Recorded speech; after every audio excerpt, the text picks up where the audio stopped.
ईश्वर में विश्वास। ऋषिकेश में गंगा जी के किनारे एक संत रहा करते थे।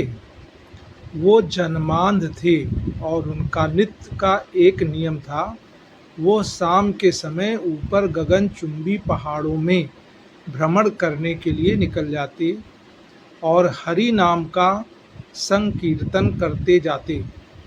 एक दिन उनके एक शिष्य ने उनसे पूछा, बाबा, आप हर रोज इतने ऊंचे ऊंचे पहाड़ों पर भ्रमण हेतु जाते हैं, वहाँ बहुत गहरी गहरी खाइयाँ भी हैं और आपको आँखों से दिखलाई नहीं देता।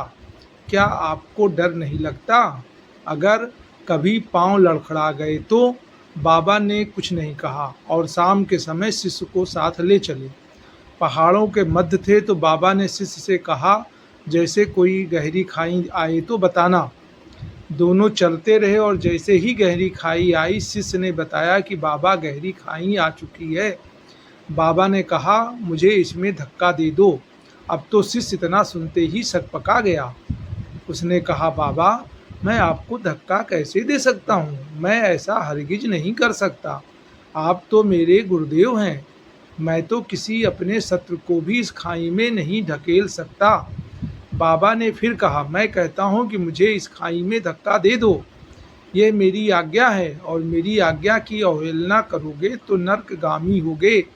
शिष्य ने कहा, बाबा, मैं नरक भोग लूँगा, मगर आपको हरगिज इस खाई में नहीं ढकेल सकता। तब बाबा ने शिष्य से कहा, रे नादान बालक, जब तुझे जैसा एक साधारण प्राणी मुझे खाई में नहीं ढकेल सकता, तो बता मेरा मालिक भला कैसे मुझे खाई में गिरने देगा? उसे तो सिर्फ गिरे हुओं को उबारना आता है, गिरे हुओं को उठाना आता है। वो कभी भी किसी को गिरने नहीं देता। वो पल पल हमारे साथ है, बस हमें